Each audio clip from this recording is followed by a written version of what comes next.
Oke, Pak.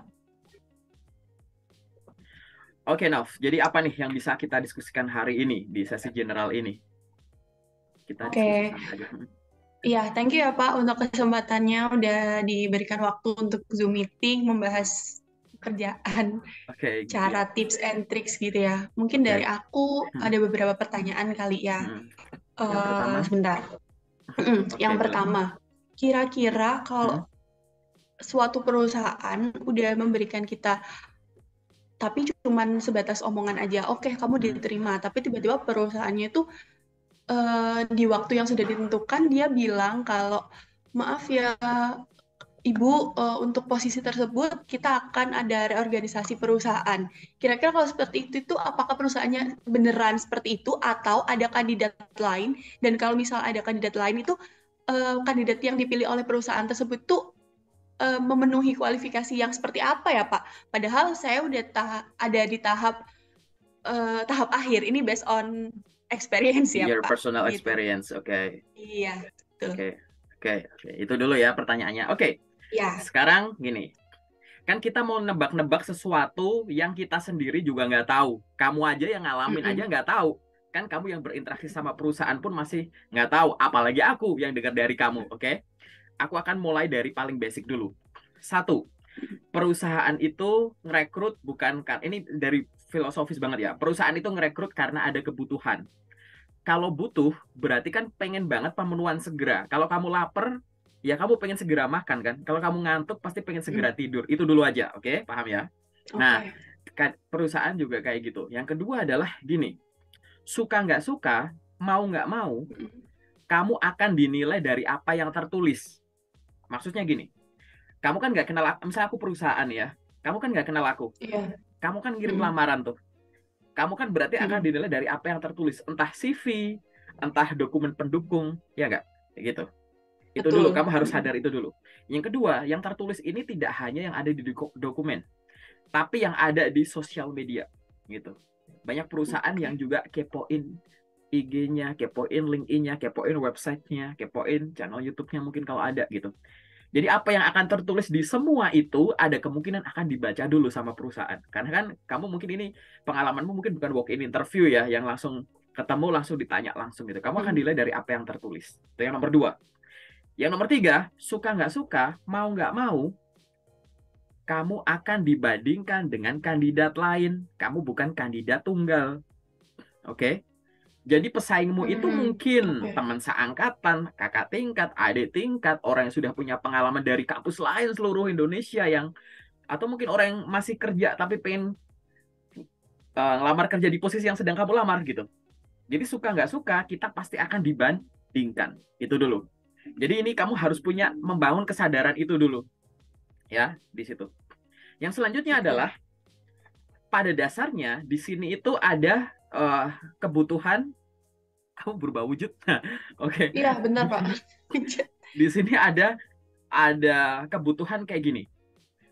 Kamu Mhm. tuh ada keinginan versimu yang kamu pengen gitu. Mhm. Ya.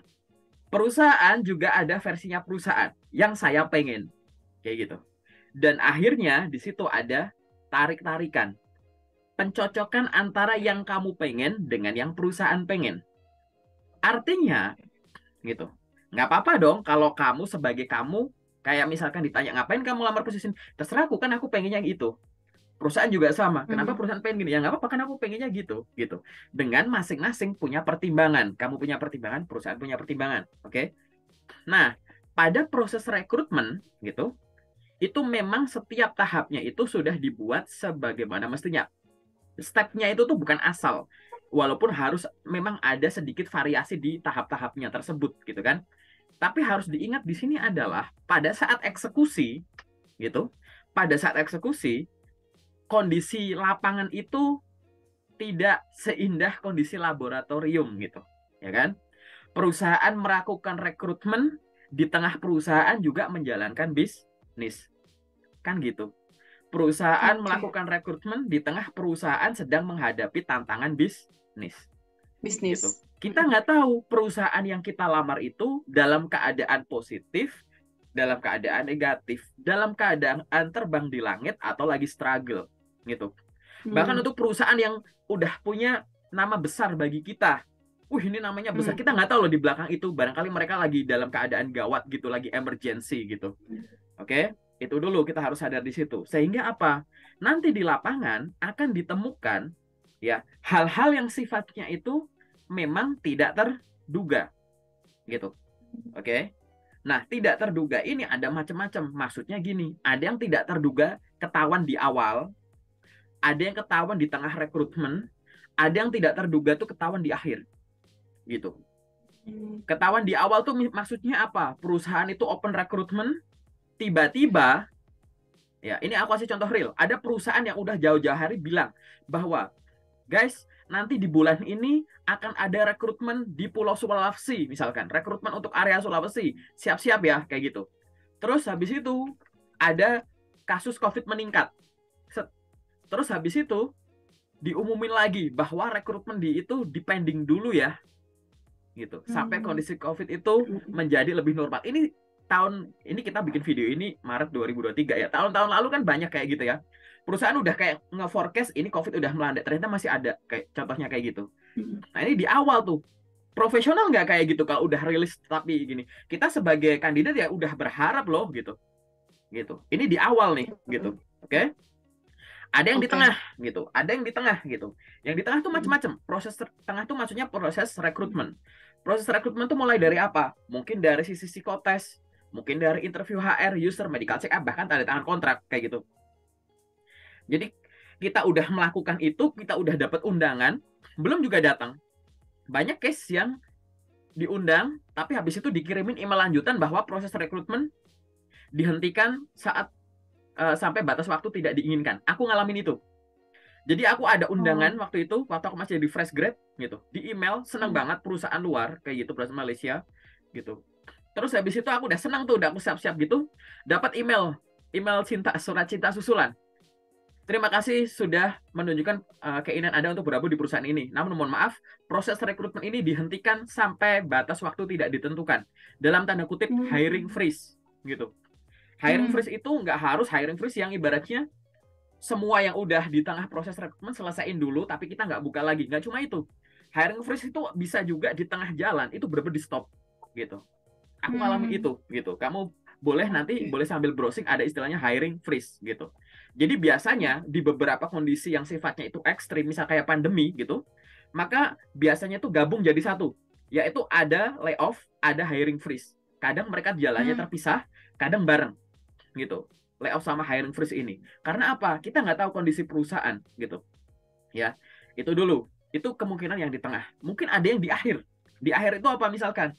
Mungkin kamu udah sering baca berita beberapa bulan terakhir ini, ya, di mana kondisi ekonomi global lagi nggak bagus, sehingga mungkin kamu nanti cari di berita beberapa waktu yang lalu, mungkin tahun lalu ya, akhir-akhir 2022, banyak yang menyebutkan bahwa beberapa pabrik di ya di sekitar Jabodetabek ada yang apa? Melakukan layoff plus tidak memperpanjang anak-anak yang lagi probation gitu. Jadi proses rekrutmen itu dihentikan di situ. Dalam arti gini, probation itu kan masih, belum yang diterima kan gitu. Masih masa Ya. uji coba. Tapi coba kamu cari beritanya kalau belum tahu. Ini aku kasih contoh-contoh real dulu. Bahwa di akhir pun itu ada yang sifatnya kayak gitu. Bagi anak yang lagi probation, wah ini udah kayak gitu. Terus tiba-tiba dikumpulin dalam satu tempat, diumumin ada layoff, terus yang kontrak nggak diperpanjang, yang probation nggak diperpanjang. Gimana coba? Bagi mereka, kalau kita pakai sudut pandang mereka gitu, memang bener itu nggak profesional, bener. Karena namanya udah probation kok, gitu, bener-bener udah masuk loh. Udah rutin belajar gitu selama berapa waktu gitu. Nah, hal-hal semacam ini, itu ada di dunia kerja. Baik dulu, waktu aku masih jadi fresh grade tahun 2014-2015, sampai sekarang, itu masih ada. Dan itu tergantung kondisi-kondisi ekonomi yang ada. Mungkin kamu kalau sadar dulu 2008 ada sesuatu, terus 2015 di industri migas, terus habis itu 2020 sampai 2022 ada COVID kayak gitu. Hal-hal semacam inilah gitu ya. Termasuk sistem bisnisnya ya, ada yang yang di startup kayak gitu yang tiba-tiba langsung tes gitu ya, yang pakai model bisnisnya valuasi kayak gitu.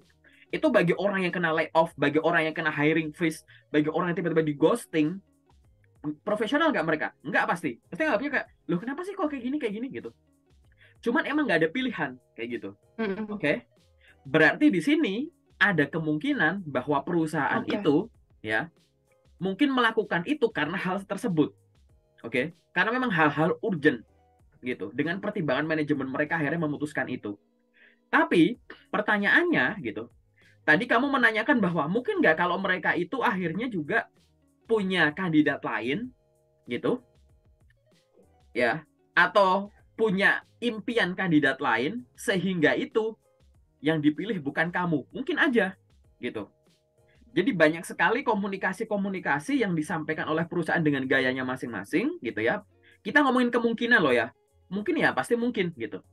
Misalkan disampaikan tiba-tiba mohon maaf Anda belum ibaratnya belum sesuai gitu. Atau mohon maaf kami sudah tidak dapat melanjutkan proses rekrutmen ini dan kami akan gini-gini. Atau mohon maaf kami sudah menemukan kandidat padahal besoknya dia buka rekrutmen lagi gitu. Aku pernah nemuin loh, semua yang disaring itu nggak ada yang cocok gitu. Real dunia kerja tuh aku pernah nemuin sendiri. Jadi udah disaring-saring lewat tahap-tahap ini, setelah interview user itu nggak ada yang cocok, buka lagi tuh rekrutmennya, diperpanjang kayak gitu. Kalau nggak malah ada yang posting rekrutmen baru kayak gitu. Tergantung. Ada yang versi diperpanjang, kalau yang waktu aku itu bikin poster baru, tapi infonya sama gitu. Mungkin banget pada saat ngejaring itu nggak ketemu yang sesuai kayak gitu ya. Jadi mungkin aja karena semua kandidatnya yang dicari itu nggak sesuai, terus pengen cari yang lain. Mungkin juga terkait dengan adanya udah ada kandidat lain, tapi kamu disampaikannya dengan bahasa yang mungkin tadi kamu sampaikan. Mungkin aja ada kondisi tadi ya, harus ada restrukturisasi atau reorganisasi gara-gara kondisi-kondisi tidak terduga tadi. Gitu. Lalu apa yang harus kita lakukan? Ingat ya, ini ingat kalimatku. Kalau lapar, makan. Kalau ngantuk, tidur. Kalau haus, minum. Artinya, persimpel aja cara mikir dan cara kerja. Persimpel aja cara mikir dan cara bertindak. Biar apa? Biar kamu nggak kena mental health. Dalam arti short term gitu ya. Memang loh, nggak enak kamu dapat info kayak gitu. Di depan mata misalkan, tinggal tanda tangan kontrak. Atau ada yang udah tanda tangan terus ditarik kayak gitu. Beneran itu ada gitu. Aku, teman-teman pernah sharing-sharing kayak gitu. Aku lupa ingat, tapi itu aku pernah baca ada gitu teman-teman ngechat yang ada di komunitasku gitu ya. Bener-bener tinggal penempatan aja belum penempatan, ditunda kayak nanti kamu masuknya ini ya, habis itu ini ya, habis itu ini, habis itu 6 bulan. Padahal di tanda tangan kontrak yang dia tanda tanganin di dalamnya itu ada sistem penalti. Gitu. Real aku nemuin itu.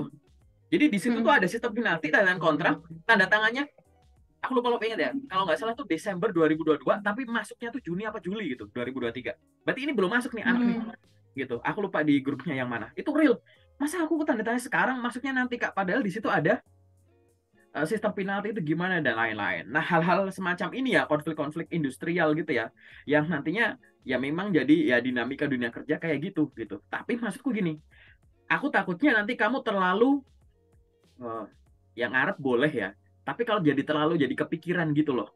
Kayak ini gimana sih? Jadi kekecewaanmu itu menghilangkan semangat dan energimu apa?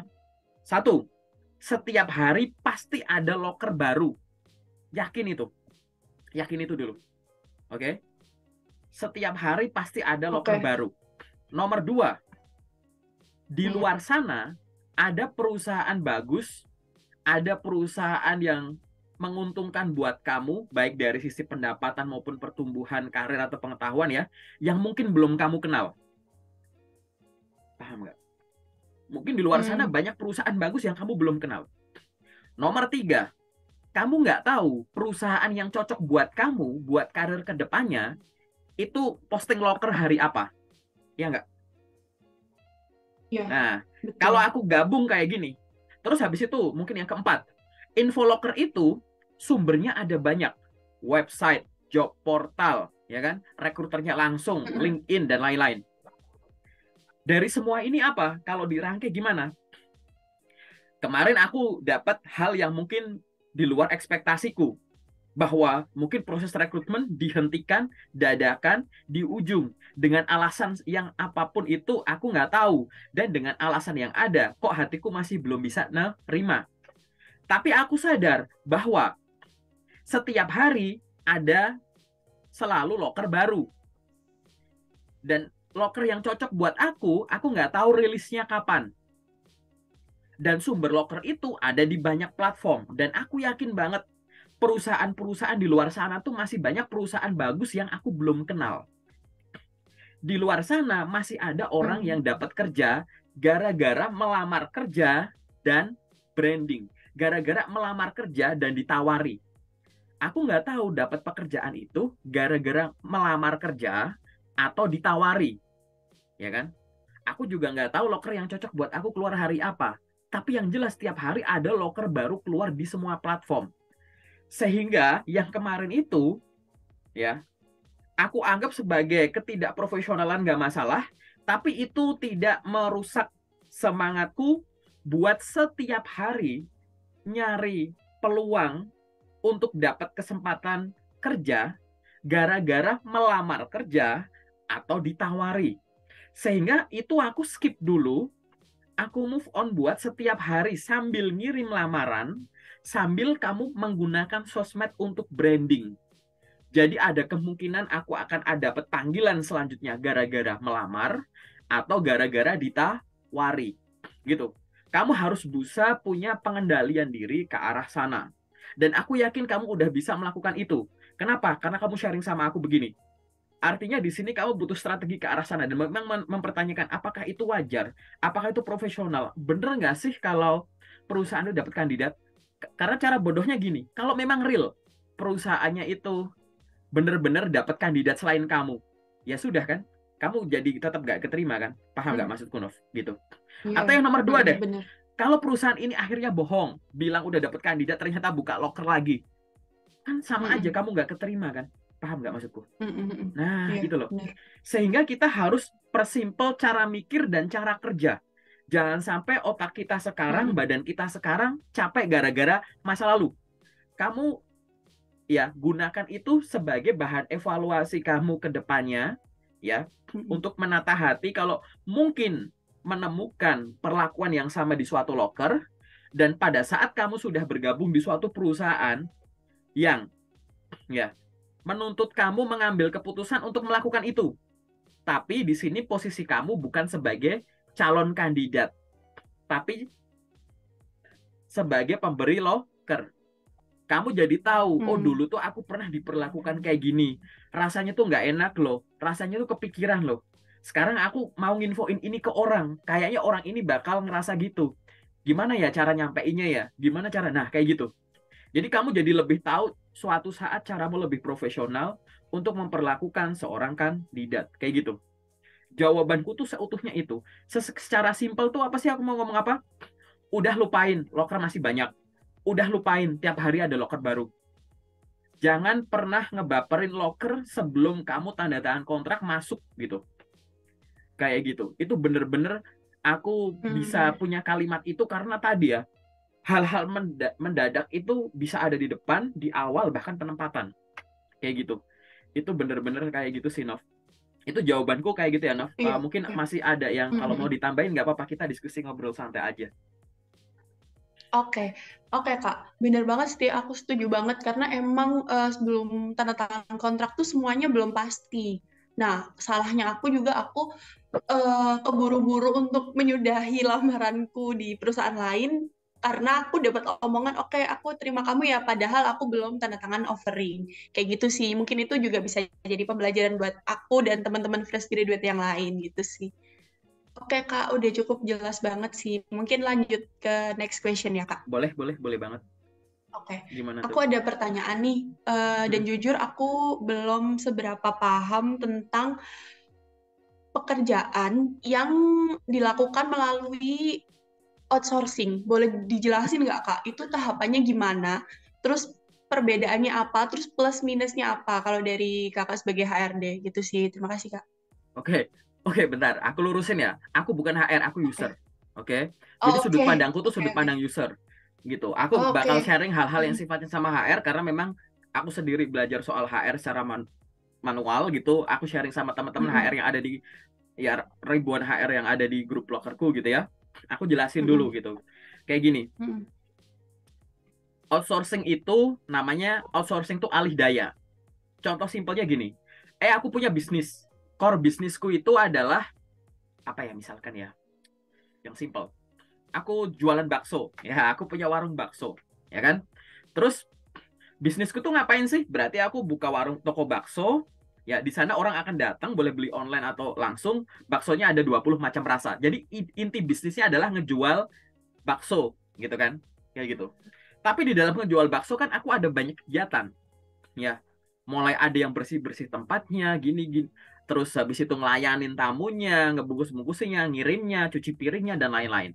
Terus aku ngerasa bahwa gini, kalau hal-hal yang bukan inti bisnisku itu aku pegang juga, nanti aku kerepotan. Jadi aku pengen fokus, ya. Aku pengen fokus untuk udah yang aku pikirin adalah gimana caranya aku bikin resep dan masak bakso yang enak. Gimana caranya pembeli itu makin banyak, ya aku promosiin gitu, marketing, terus yang dibeli tiap harinya habis banyak mangkuk, banyak kayak gitu, ya udah akhirnya omsetku meningkat, kalau perlu aku nanti bisa buka cabang, buka franchise gitu. Jadi aku mau pengen mikir inti bisnisnya aja, oke. Tapi untuk hal-hal kecil kayak yang mikirin soal tukang cucinya, paham nggak, yang cuci-cuci piring, terus yang nyapu-nyapu tempat, yang ngurusin lahan parkir, aku nggak mau mikir deh, aku nyari orang aja, kayak gitu. Terus habis itu aku ada karyawan tuh, pramusajinya, aku bilang, woi, cariin aku orang dong buat jadi asisten rumah tangga, buat cuci-cuci piring kalau yang baksonya itu pada habis, gitu. Dia kan niatnya cuma buat nge-serving, cariin aku orang ya, gitu. Akhirnya si orang ini katakanlah namanya Novi, gitu, kamu karyawanku gitu, Nov, cariin orang dong buat jadi petugas cuci di sini, buat cuci-cuci mangkuk tiap hari kan banyak tuh, daripada kamu juga nyuci harus gini, aku juga ikutan nyuci padahal harus mikirin ini, harus kasir gitu-gitu, coba dong cariin tukang cuci. Akhirnya kamu nyariin tuh, ya, nyariin orang kenalanmu atau siapa buat jadi tukang cuci di warung baksoku. Nah, habis itu mereka kan aku rekrut tuh gitu, kamu dapat upah dari aku gara-gara nyariin orang tadi, maka kamu adalah outsourceku. Gitu, simpelnya gitu. Ini Oke, secara oke. individu, ini bisnis outsource individu gitu. Oke, kasih Oh, upah gara-gara kamu udah nyariin aku orang kayak begitu. oke, oke. Bisnis juga sama. Ini perusahaan Hmm, bergerak di bidang penjualan hijab gitu misalkan, secara nasional. hmm, Inti bisnisnya hmm, itu. Mereka punya gedung tower di Jakarta misalkan. Tapi hmm, mereka tuh pengen fokus dengan caranya, gimana caranya biar produkku ini disukai masyarakat. Bener-bener fokusnya tuh cuma pengen terkait dengan strategi bisnisnya aja, inti bisnisnya aja. Produkku hmm. dikenal sama masyarakat, banyak dibeli, masyarakat beli rutin, betah. Tapi kalau punya gedung nih, gedung itu kan harus ada tukang yang nyapunya, tukang ngepelnya, tukang kebunnya, harus ada Hmm. security-nya. Nah, aku nggak mau mikirin itu. Aku pengen nyari pihak lain buat, sediain aku orang yang bisa jadi OB dong di kantorku. Sediain aku orang yang bisa jadi security dong di kantorku. Nah, pihak keluar ini itu bukan individu, tapi perusahaan. Itulah perusahaan outsource. Perusahaan. Kayak gitu. Oke. Nah, Pak, eh, seperti itu tuh, ini pertanyaan orang awam ya, Pak ya. Kenapa perusahaan ijab tadi nggak cari kandidat sendiri? Apakah dia emang udah terikat kontrak sama outsourcing itu tadi, atau emang dia nggak ada waktu untuk seperti itu? Ya, Jadi dia butuh bantuan. Toh ya kan dia kalau minta bantuan pihak outsourcing, dia bayar pihak outsourcing gitu kan, Pak ya? ya. Jadi kayak gini. Heeh. Gimana? Perusahaan itu Gimana? pengen berfokus sama inti bisnisnya, core bisnisnya. Jadi urusan Hmm, kecil-kecil gitu tuh nggak mau mikirin gitu. Bayangin ada hmm, seorang bos gitu. Misalkan aku punya hmm, perusahaan Microsoft gitu, aku punya tower Microsoft gitu. Terus aku mikirin, heeh, ini kebersihan lantainya nanti siapa yang ngurusin Pak? Gini-gini. Ada aku bikin departemen sendiri gitu buat ngurusin departemen kebersihan atau departemen OB, departemen kayak gitu. Itu bukan inti bisnisnya. Aku mending inti bisnis itu adalah untuk pengembangan sistemnya Microsoft, untuk penjualan produk-produknya Microsoft kayak gitu. Urusan yang kayak gini kecil-kecil gitu oh, orang lain aja, aku nggak mau mikirin itu. Terlebih ya, tadi kamu gini, apa gara-gara ada terikat kontrak? No, kita tuh belum ada kontrak gitu. Akhirnya kita nyari sampai hmm, kayak tadi. Kamu sama aku kita nggak ada ikatan. Terus aku bilang, hmm. cariin dong gitu. Aku bayar kamu, cariin ya kayak gitu. Biasanya outsource itu memang akan memiliki upah lebih rendah daripada kamu langsung kayak gitu. Hmm. Paham nggak gitu? Ada Berarti outsource, emang benar ya Pak, kalau outsourcing itu dipotong, misal kita gajinya 5. Nah, dipotong outsourcing berapa persen gitu. Terus yang kita terima sekian. Apakah benar kayak gitu, Pak? Seingatku kayak gini ya, sistem outsource. Nanti kamu cari aja websitenya, namanya organisasinya tuh namanya Abadi gitu. Asosiasi pokoknya perusahaan alih daya Indonesia gitu. Namanya Abadi kalau nggak salah. Nanti coba aku browsing ya gitu. Ya di situ udah Oke. dijelaskan di sana gitu bahwa Hmm. outsource itu sebenarnya udah dapat upah dari si perusahaannya gitu. Jadi gaji Hmm. yang dikasihkan itu nggak dipotong lagi. Kalaupun dipotong lagi untuk keperluanmu sendiri, misalkan dipotongin buat urusin BPJS kayak gitu aja, kayak gitu. Nggak yang double potong gitu Oh. loh, gitu. Cuman memang Heeh. kalau kalau nanti ada real di lapangan itu yang ibaratnya kalau kamu ya kadang kan kamu punya gaji, kadang kamu kepo nanyain sama misalnya gini, kamu gabung sama perusahaan jadi customer service lewat outsource di suatu bank. Hmm. Ada customer Hmm. service yang langsung dari banknya, ada customer service yang lewat outsource. Outsource. Kalau kamu bandingin Hmm. gaji, mungkin kamu lebih rendah dan biasanya kayak gitu, gitu. Kenapa sih outsource ya tadi? Oh. Urgensinya macam-macam. Itu bukan fokus bisnisku lah, atau aku butuh dalam waktu cepat orang yang jumlahnya banyak gitu. Nggak bisa aku mikirin itu. Aku butuh 200 orang telemarketing gitu. 2 minggu lagi udah jadi ya. Ini aku ada budget sekian. Cariin sekian orang gitu. Bisa nggak gini-gini? Oh ya bisa. Ya udah mereka yang mikirin. Aku taunya jadi aja. Hmm. Setelah 2 minggu itu meja-meja telemarketing itu udah keisi kandidat 200 gitu. Habis itu tinggal aku training aja, aku giniin gitu. Yang ngurusin gaji apa-apa mereka, karena itu adalah bagian dari service yang ditawarkan perusahaan outsource ke perusahaan gitu. Kayak bro, Oh. kamu bayar sekian aja ya, nanti kamu terima jadilah, orangnya udah ada, mereka udah gini gini gini gini gini, per orangnya gini gitu. Kayak gitu. Itu adalah layanan yang ditawarkan kayak gitu. Jadi semacam itu gitu. Jadi aku udah nggak pusing lagi kan, udah diurusin sama orang gitu loh, gitu. Sama kayak inilah, uh, Hmm. kalau kamu pernah punya asisten, dulu aku ada, jadi asisten rumah tangga tapi bukan yang individu, kamu lewat suatu yayasan gitu loh. Kamu bayar sama Hmm. yayasannya, terus Hmm. ada ART yang udah datang gitu. Anda cukup bayar segini gini gini, Iya. nanti mereka udah diginiin, nanti mereka udah siap pakai, mereka udah paham cara untuk begini begini begini begini, udah kami latih gitu. Ya aku terima jadi aja gitu. Kayak gitu, Heeh. walaupun tetap nanti sambil Oke. dijalankan gitu. Plus minusnya apa? Ya balik lagi ya, karena sistemnya outsource kayak gitu, berarti kamu biasanya akan mengikuti aturan-aturan yang ada di outsource. Oke? Nah, banyak yang Hmm. teman-teman ngerasa, sebagian ada yang ngerasa negatif, ada yang pro kontra lah ya, kayak gitu. Karena menurutku Hmm. bukan karena sistem outsource-nya yang nggak bagus ya, tapi kayak kamu tuh belum paham gitu kerja di outsource, terus nganggap itu tuh sesuatu yang wah ini salah nih gini gini gini gitu, karena kamu nggak bisa bandingin cara kerja perusahaan normal langsung sama yang lewat outsource gitu gitu. Oh. Oke, ini outsource tuh beda sama rekrutmen konsultan ya, nanti kamu nyari lagi ya gitu. Oke, Hmm. gitu. Kalau kalau outsource tuh kayak gitu. Jadi kamu kayak, lo kok gini sih gitu. Lo kok ada gini, kok ada sistemnya gini gitu. Dan biasanya hubungannya sama jenjang karir gitu. Nggak ada yang jenjang Hmm. gitu loh gitu. Outsource biasanya nggak ada jenjang karirnya sih. Saya ingatku ya gitu. Oh. Nanti aku silahkan dikoreksi kalau ada salah. Mungkin kalau ada outsource yang ada jenjangnya, mungkin kalau kamu kerja di perusahaan outsource-nya itu, paham nggak? Gitu. Oh, oke, oke. Bukan kamu direkrut untuk klien A, klien B, klien C gitu. Karena mereka butuh untuk itu Hmm. gitu gitu. Hmm. Itu lebih ke arah sana. Positifnya lagi apa? Outsource itu targetnya tuh tinggi biasanya. Jadi kayak kamu harus bisa ini, harus cepet ini, harus ini targetnya tinggi. Jadi kalau kamu bisa menyesuaikan diri dengan tempo yang dalam tanda kutip segila itu gitu, gitu. Kamu akan jadi orang yang profesional, disiplinnya itu akan terbentuk gitu. Karena itu tadi biasanya Hmm. outsource tuh kayak tuntutannya ya biasa ya. Ownernya itu, pemilik bisnis utamanya tuh nekan outsource. Kamu gimana sih gini-gini? Ah, outsource-nya pasti kan gitu, gitu. Hmm. Ngelatih kamu nggak gampang baperan gitu. Outsource tuh gampang. Ibaratnya 50 orang resign, cari 50 lagi gitu. Jadi keluar masuknya tuh bisa secepat itu, dan kliennya juga macam-macam. Silahkan pelajari dulu bisnis outsource itu kayak gimana. Terus habis itu kamu cari websitenya namanya Abadi gitu. Kamu browsing aja. Asosiasi eh, asosiasi pokoknya usaha alih daya Indonesia gitu. Gitu. Sorry, Abadi itu gini, Asosiasi Bisnis Alih Daya Indonesia. Nah, Oke. browsing tuh, gitu.